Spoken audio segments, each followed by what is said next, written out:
Hay personas que han preguntado por qué este ministerio se llama Volvamos a la Palabra. Este es el logo que usamos para este ministerio. Volvamos a la Palabra. ¿Por qué se llama así? Bueno, porque en mi experiencia como cristiano, asistiendo a la iglesia y mirando también a muchas otras personas que de pronto no asisten al templo donde asisto yo, pero que asisten a otros templos en otras denominaciones religiosas, hay un factor común, hay lo que se llama algo que es acostumbrado, que se ha hecho como normal, entre comillas, ¿verdad? Si lo podemos llamar así. Y es el hecho de que ahora nosotros muy poco, muy poco, utilizamos la escritura, la palabra como la conocemos. Eh, no se ve lo que se veía antes. Antiguamente las personas cuando iban a adorar a Dios en el templo llevaban Biblia. Yo recuerdo muy bien mi abuela, la madre de mi mamá, ella fue la que me instruyó a mí y a mis hermanos también, nos instruyó en este camino. Doy gracias a Dios por ella. Y yo recuerdo a mi abuela, ella siempre llevaba un ejemplar blanco y negro de la Biblia a la iglesia, su himnario, porque antes utilizábamos himnario, y también llevaba el folleto de estudio para repasar la escuela sabática. Esas tres cosas llevaba ella. No fallaba eso. Y yo recuerdo su vida devocional también, porque en varias ocasiones yo me quedé en su casa viernes de noche para ir el sábado a la iglesia. Y yo recuerdo su vida devocional, se levantaba muy temprano para estudiar la palabra, para cantar. Ella cantaba muy lindo, tenía una voz muy hermosa. El tiempo ha pasado, por supuesto. Eh, yo he vivido bastantes años ya y he visto cómo la iglesia, cómo la costumbre de la iglesia ha ido cambiando poco a poco.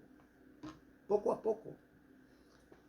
Eh, nos hemos ido acostumbrando a, no sé, ¿qué diría yo? Tradiciones, costumbres diferentes y ahora es muy difícil mirar personas que dentro de la iglesia tengan un ejemplar escrito de las escrituras. Ahora utilizamos, yo lo, yo lo estoy usando para grabar, pero ahora usamos el celular o una tableta, ¿no?, para mirar la Biblia. Ni a ti ni a mí nos garantizan que eso que tú tienes en la mano ahora como un celular donde lees la escritura, nadie te garantiza que no sea cambiado, transformado electrónicamente, editado para que diga otra cosa. Porque mira la lógica, ¿no? Si no estudiamos la palabra, no sabemos lo que hay en la palabra. Si no grabamos los versículos en nuestra memoria, pues no sabemos lo que está escrito. Y como no sabemos lo que está escrito, si lo cambian, no sabremos que lo habrán cambiado. Es una lógica. Así que yo te invito, mi querido amigo, mi querido amigo invisible, como decía alguien una vez, eh, yo te invito a que tengas un ejemplar en blanco y negro de la palabra y que te ciñas a estudiar este ejemplar. Hay muchas versiones de la escritura. Las versiones más antiguas son las mejores. Las versiones más modernas también cambian un poco el lenguaje de la escritura para acomodarse al lenguaje moderno, bien sea en español, en italiano, en francés, en cualquier otro idioma. Lo importante es que cuando estudies la palabra, cotejes, compares y de esa forma te asegures de que el contenido siempre sea el mismo. El factor determinante para estudiar la palabra y estar seguro que estamos en la correcta dirección, el factor determinante aquí es tiempo. Tiempo.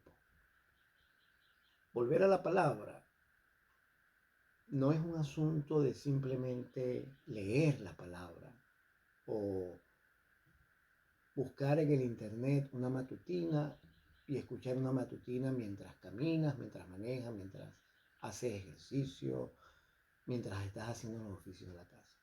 Eso no es volver a la palabra. Eso es escuchar acerca de la palabra. ¿Está mal? No, no está mal. Nada de eso está mal. Pero eso no es lo ideal. Lo ideal de regresar a la palabra es realmente regresar a la palabra. Escuchar la palabra no es simplemente leer. Lo que hay que escuchar es la voz de Dios hablando a través de la palabra. Así que necesitas tiempo para eso. Algunas personas dicen, pero es que yo no tengo tiempo porque mi trabajo, atender a los niños, mis ocupaciones. Y yo te entiendo porque en el mundo en el cual estamos, el mundo está muy acelerado. Si te has dado cuenta, cada vez el mundo se acelera más. El mundo está en general hiperactivo. Y nosotros estamos metidos en esa rueda.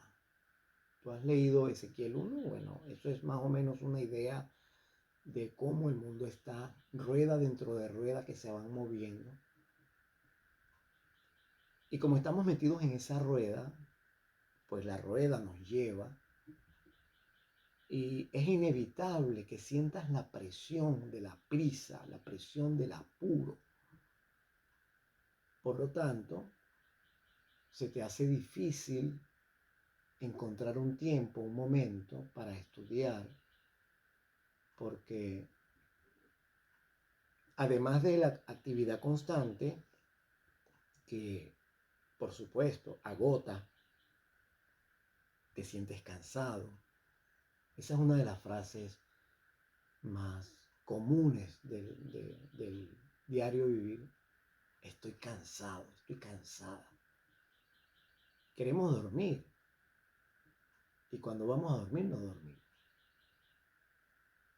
Hay tanto estrés, tanta apuradera, hay tanto muévete para acá, ve para allá, mira esto, mira aquello, que el diablo, el enemigo, de una manera muy sutil se ha encargado de distraer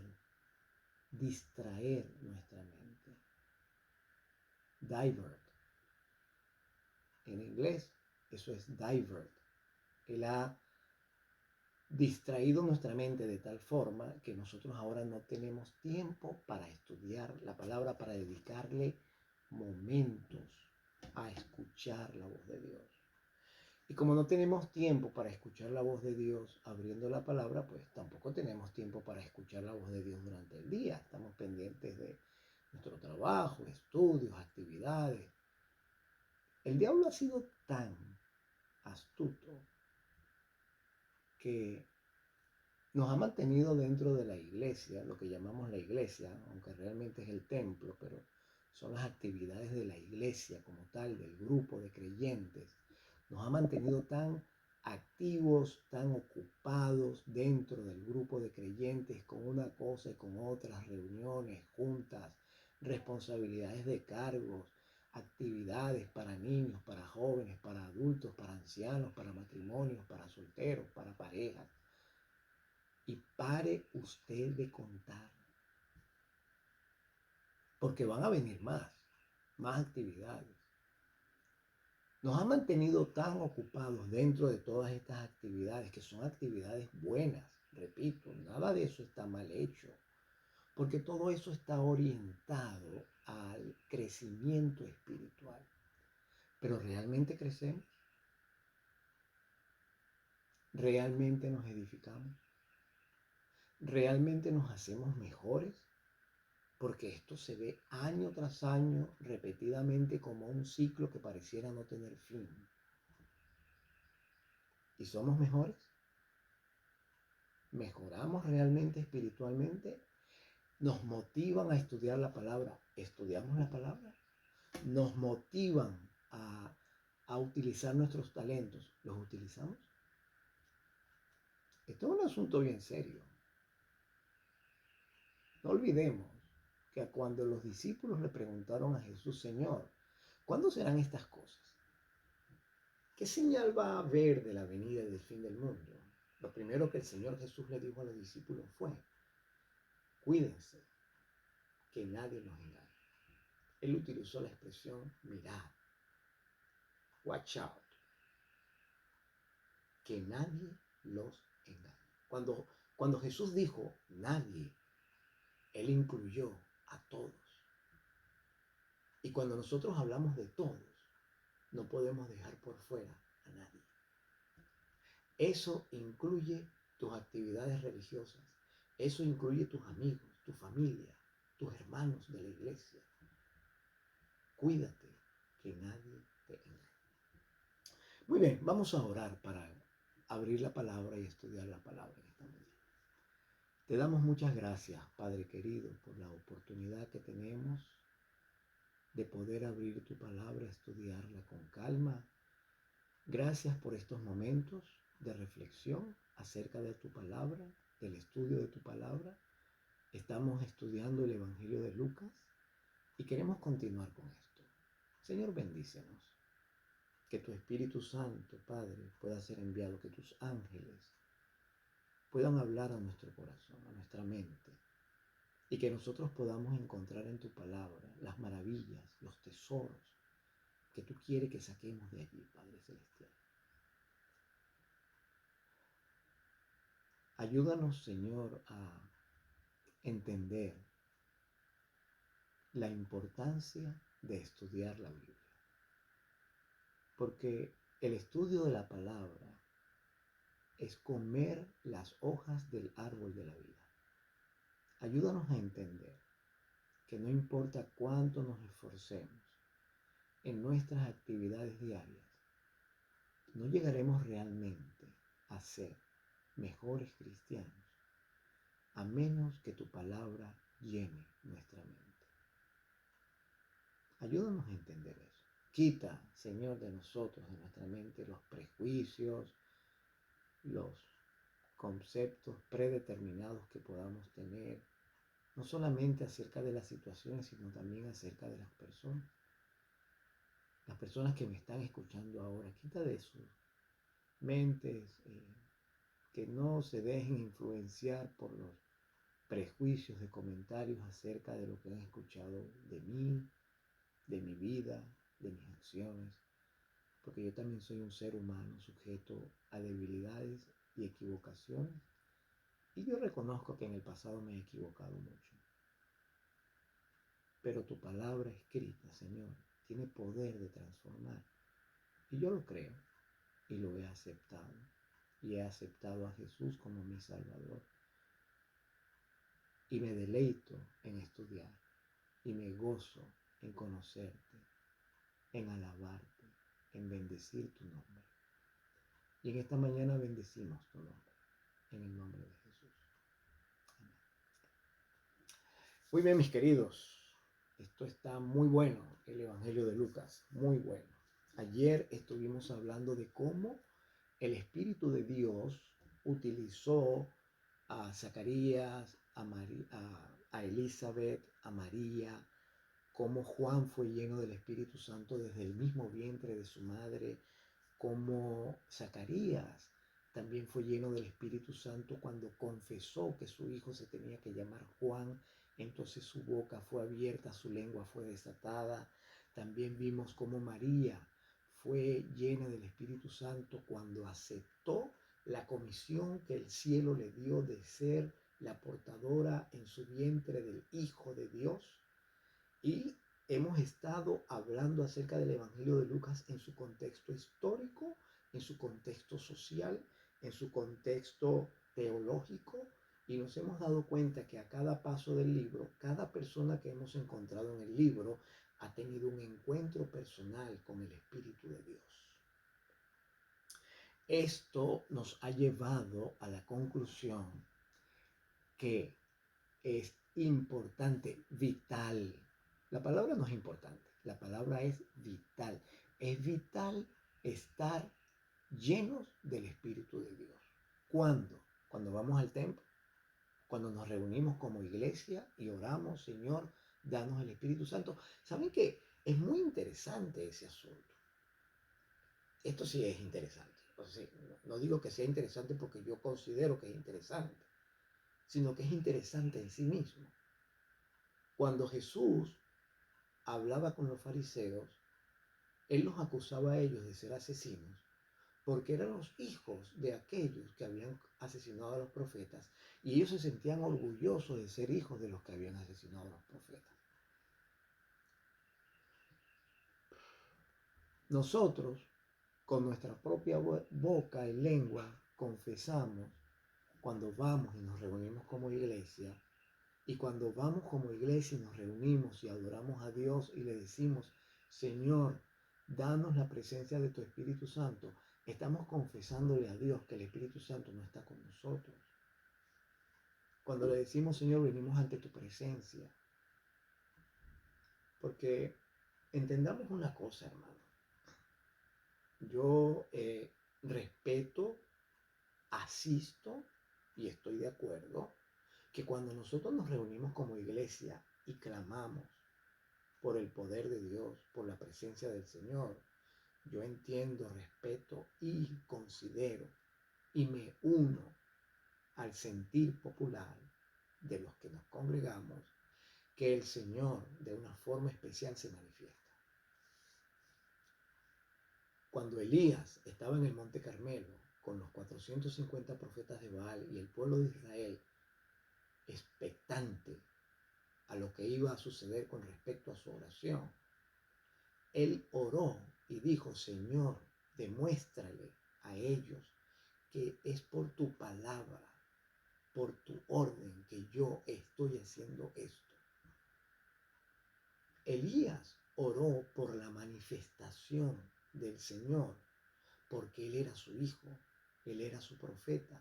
Y lo único que le pidió al Señor fue que probara, que demostrara delante de todos esos incrédulos israelitas y de los profetas de Baal que él realmente era un hijo de Dios, y Dios contestó con fuego. Cuando nosotros vamos a la iglesia y nos reunimos como iglesia y vamos al templo y decimos hemos venido aquí para encontrarnos con el Señor, estamos confesando que el Señor no ha estado con nosotros durante toda la semana. Estamos afirmando con nuestra propia boca delante de todos los testigos celestiales que durante toda la semana el Señor no ha estado con nosotros y nosotros no hemos estado con Él. Y estamos esperando el momento de reunirnos como iglesia para pedir su presencia porque no tenemos su presencia. ¿Qué significa la presencia del Señor? Tengo un sermón allí en YouTube que se trata acerca de eso. ¿Qué significa estar en su presencia? Deberías mirarlo y estar pendiente. Estar pendiente de ese sermón. Sígueme en YouTube, Frank Flores Bible, así como lo puedes mirar, Frank Flores Bible. Y sígueme también en mis redes sociales, en Instagram, en Facebook, Frank Flores Bible. Y allí entonces vas a encontrar material acerca de esto. Siguiendo con Lucas, después que Zacarías tuvo aquella inspiradora oración, porque dice en el versículo 67 de Lucas que Zacarías su padre fue lleno del Espíritu Santo y profetizó diciendo, bendito el Señor Dios de Israel, que ha visitado y redimido a su pueblo, y nos levantó un poderoso Salvador en la casa de David su siervo, como habló por boca de sus santos profetas que fueron desde el principio. Salvación de nuestros enemigos y de la mano de todos los que nos aborrecieron, para hacer misericordia con nuestros padres y acordarse de su santo pacto, del juramento que hizo a Abraham, nuestro padre. Ayer les mencionaba que Zacarías, al orar, al expresar lleno del Espíritu Santo lo que está haciendo y mencionar a Abraham, está invitándonos a que busquemos la vida de Abraham, estudiemos la vida de Abraham y sepamos por qué él mencionó a Abraham. Como te digo, estudiar la palabra requiere tiempo. Estamos en Lucas y tenemos que regresar a estudiar la vida de Abraham. Así como también se menciona aquí a David, tenemos que estudiar la vida de David para que entendamos por qué él está mencionando a Abraham. Porque él habla aquí del juramento que hizo Abraham, nuestro padre, que nos había de conceder que librados de nuestros enemigos, sin temor les serviríamos en santidad e injusticia delante de él todos nuestros días. Notemos nosotros aquí que Zacarías está hablando de un juramento que no aparece en el Génesis. Si tú buscas este juramento entre las promesas que Dios le hizo a Abraham, ¿cuál es el juramento? Que él nos había de conceder que librados de nuestros enemigos, sin temor, le serviríamos en santidad y en justicia delante de él todos nuestros días. Cuando vemos la vida de Abraham y estudiamos las promesas que Dios le hizo a Abraham, nosotros no vamos a encontrar esa promesa con todos estos detalles que vemos acá. Por eso es tan importante cotejar la Biblia por libros, por temas, por personajes, por promesas, por oraciones, por detalles, por palabras, por nombres. Como te puedes ver, se necesita mucho tiempo para estudiar la palabra. Pero es una bendición, porque es lo que nos hace crecer espiritualmente. Y luego dice, y tú, niño del Altísimo, serás llamado. Acuérdense que cuando el ángel visitó a María, el ángel le dijo, versículo 31, ahora concebirás en tu vientre y darás a luz un hijo y llamarás su nombre Jesús. Este será grande y será llamado Hijo del Altísimo. Y aquí dice Zacarías, él es el que está hablando y está hablando acerca de Juan, y tú, niño, profeta del Altísimo, será llamado. A Jesús lo llamó Hijo del Altísimo y a Juan lo llamó profeta del Altísimo. Porque irás delante de la presencia del Señor. En el mismo capítulo 1, en los versículos 14 y 15, dice, el ángel le dijo a Zacarías, tendrás gozo y alegría, y muchos se regocijarán en su nacimiento, porque será grande delante de Dios. No beberá vino ni sidra, y será lleno del Espíritu Santo aún desde el vientre de su madre. Y en el versículo 17 dice, e irá delante de él. En Lucas, versículo 17, capítulo 1 dice, e irá delante de él. Pero cuando Zacarías tiene la oración, cuando es inspirado por el Espíritu y dice estas palabras, dice, porque irás delante de la presencia del Señor. Es más claro. Esta forma de la Biblia estar compuesta, que en una parte nos dice una frase, en otra parte la amplía, es muy característico de las Escrituras. Así sucede en los libros de los profetas, especialmente en Daniel, cuando comienza desde el capítulo 2 a hablarnos acerca de la imagen que fue golpeada por la piedra y nos habla de los metales, el oro, la plata, el bronce, el hierro. Nos da algunos detalles. Luego, en los mismos versículos, en el mismo capítulo 2, versículos más adelante, cuando habla acerca de la piedra, primero dice que una piedra fue cortada no con mano, pero después explica más adelante que la piedra fue cortada de un monte y no nos dice el nombre del monte, pero luego en Salmos vemos que la Biblia llama el monte Sión y luego sabemos que el monte Sión es el lugar donde estaba el templo de Dios en el cielo. Así es la palabra. En una de la palabra te va a decir unas cosas, pero no te las va a explicar mucho y entonces más adelante te las va a explicar más. ¿Por qué? Porque el Señor quiere que pases tiempo con Él. Y pasar tiempo con el Señor quiere decir investigar, estudiar, comparar, cotejar, analizar, evaluar. No simplemente leer, no simplemente abrir la palabra y dejarla abierta allí como que si fuese un amuleto de buena suerte. Eso no existe, hermano. Entonces dice que Zacarías dijo, versículo 76, porque irás delante de la presencia del Señor para preparar sus caminos, para dar conocimiento de salvación a su pueblo, para perdón de sus pecados. Muy interesante lo que dijo Zacarías en su oración.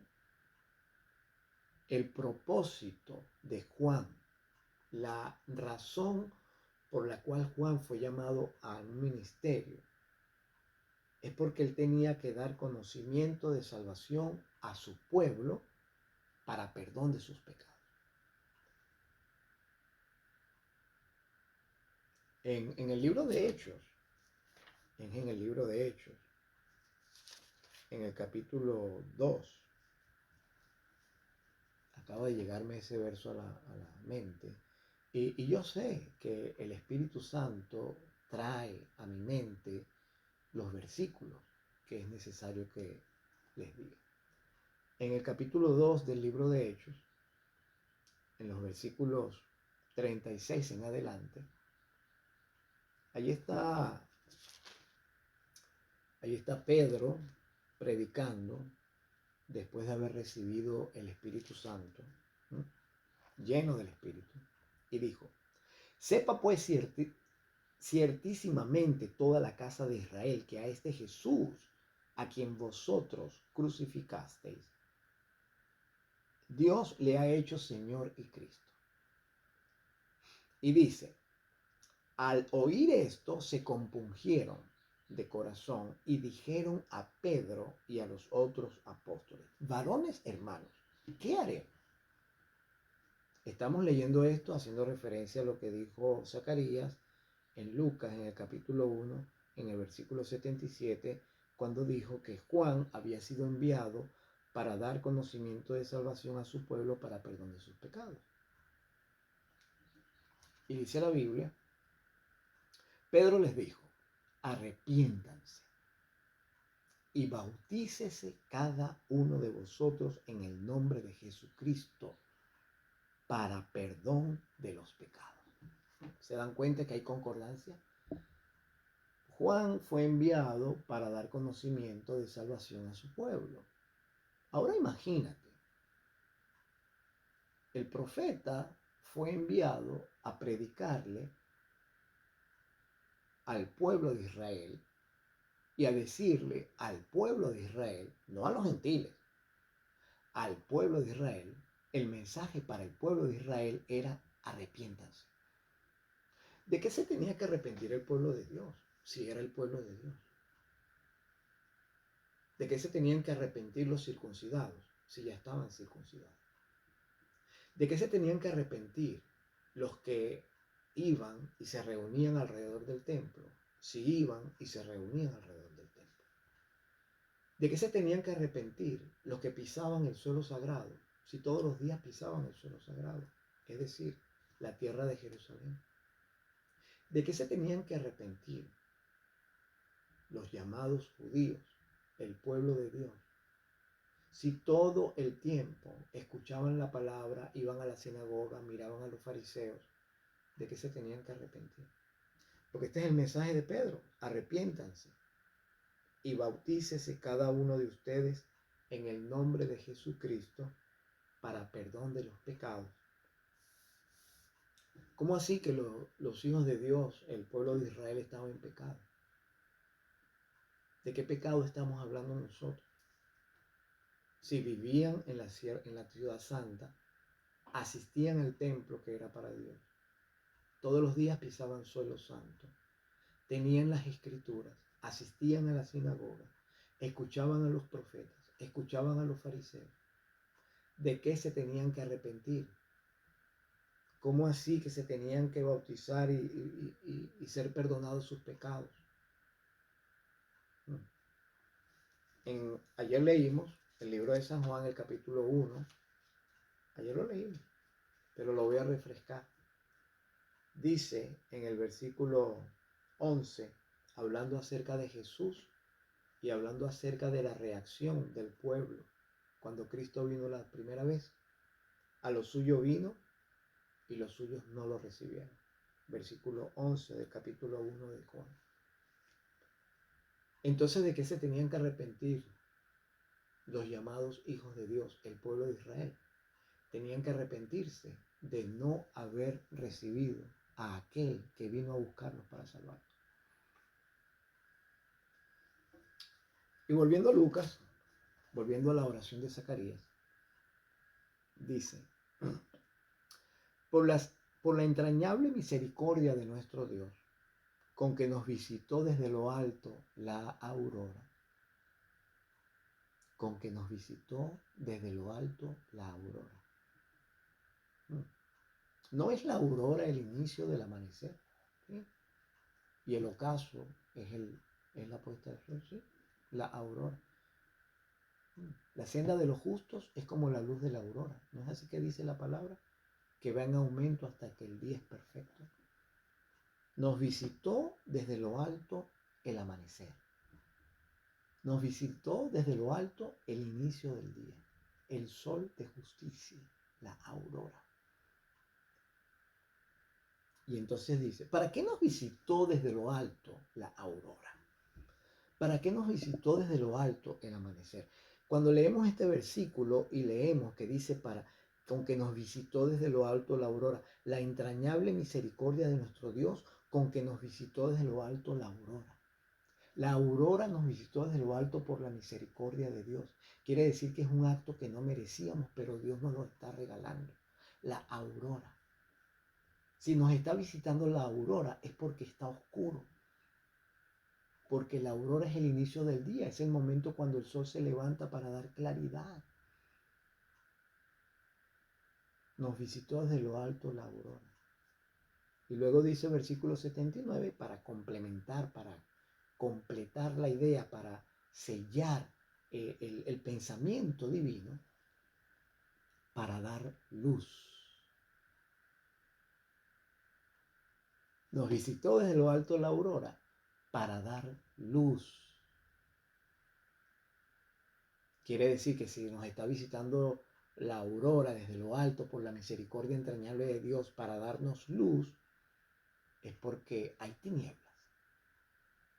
Y si hay tinieblas, quiere decir que nosotros que estamos en el mundo también estamos en tinieblas.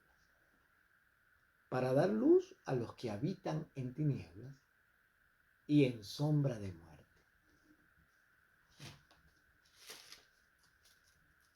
Muy interesante, ¿sí o no? Para dar luz a los que habitan en tinieblas y en sombra de muerte. El Señor, gloria a Dios, Él acaba de colocar otro texto en mi mente. Escuchen esto. ¿Cómo es que dice? Jehová es mi pastor y nada me faltará. Yo me lo sé de memoria, pero abrí la Biblia para leerlo porque me encanta leerlo. En lugares de delicados pastos me hará descansar. Junto a aguas de reposo me pastoreará. Confortará mi alma. Me guiará por sendas de justicia por amor de su nombre. Aunque ande, presta atención, acuérdate lo que acabamos de leer en Lucas, para dar luz a los que habitan en tinieblas y en sombra de muerte. Aunque ande en valle de sombra de muerte, no temeré mal alguno. Ahora vamos a asociar las dos ideas. ¿Qué significa eso de dar luz? Porque la aurora nos visitó desde lo alto. ¿Y qué significa eso de dar luz a los que habitan en tinieblas y en sombra de muerte? ¿Cuál es el real significado de iluminar a los que habitan en tinieblas y sombra de muerte. Salmo 23 dice, aunque ande en valle de sombra de muerte, no temeré mal alguno. ¿Se acuerdan de las palabras del ángel a Zacarías? No temas. Las palabras del ángel a María, no temas. Las palabras del ángel luego a muchas personas en la Biblia, no temas. A Juan, no temas. A Daniel, no temas. A Jacob, no temas. A Abraham, no temas. Para dar luz a los que habitan en tinieblas y en sombra de muerte. Volvemos al Salmo 23. Aunque ande en valle de sombra de muerte, no temeré mal alguno. Y aquí viene la razón por la cual el Señor dice que desde lo alto descendió la aurora para dar luz a los que habitan en tinieblas y en sombra de muerte. Luz, ¿qué es eso de dar luz? Aquí dice, porque tú estarás conmigo. Allí está la luz. La presencia del Señor constantemente en tu vida. Darte luz. Por eso San Juan capítulo 1 dice, todas las cosas por Él fueron hechas, hablando del Verbo, de Jesucristo. Sin Él, nada de lo que ha sido hecho fue hecho. En Él estaba la vida. Y la vida era la luz de los hombres. ¿Te das cuenta cómo un concepto bíblico te lleva a otro? La misericordia de Dios hizo que desde lo alto descendiera la aurora. Y la aurora es el inicio de la mañana. Para dar luz a los que habitan en sombras, en tinieblas y en sombra de muerte. La luz o la senda de los justos es como la luz de la aurora que va en aumento hasta que el día es perfecto. Y entonces nos dice por allá el texto que acabamos de leer de Salmo 23, no temeré mal alguno, porque tú estarás conmigo. Aunque ande en valle de sombra y de muerte, no temeré mal alguno, porque tú estarás conmigo. El hecho de estar conmigo es la luz de la aurora. Y dice San Juan, en él estaba la vida y la vida era la luz de los hombres. Así que la luz de la aurora que desciende de lo alto por la misericordia de Dios es la vida que el Señor me da. Es la presencia del Señor y sin la presencia del Señor no hay vida. Ahí está. ¿Por qué tenemos que estudiar la palabra? Porque si no estudiamos la palabra, no hay vida. Estás caminando, pero estás muerto. Estás hablando, pero no hay vida. Estás mirando, pero tus ojos están oscuros. Porque el Señor dijo que la lámpara del cuerpo es el ojo. Y si tu ojo es bueno, todo tu cuerpo estará lleno de luz. Pero si tu ojo es malo, todo tu cuerpo estará en tinieblas. Es mi oración, Dios quiera, que estas reflexiones te ayuden a volver a la palabra. Volvamos a la palabra. Volvamos a la palabra. Porque solo en la palabra vas a encontrar la luz de salvación que se llama Jesucristo. Gloria al nombre del Señor. Bendito sea Dios por su palabra. Ojalá, mi querido, mi querida, que tengas un ejemplar en blanco y negro de la Escritura y que la estudies. Estúdiala. Pasa tiempo con Dios. Pasa tiempo con el Señor. Refréscate en el agua de la vida. Hazlo una costumbre en tu vida. Padre, bendito seas para siempre. Gracias por estos momentos de reflexión en tu palabra. Ayúdanos, Señor, a planificar en nuestra agenda tan ocupada que tenemos el mejor tiempo para ti. Ayúdanos, Señor, a hacer de este un tiempo muy especial. Nosotros contigo. en audiencia, en entrevista privada. Que entendamos que esto no es un asunto que podamos dejarles a terceros, que nos lean, que escuchemos, sino que esto es algo que tenemos que tomarnos muy personalmente.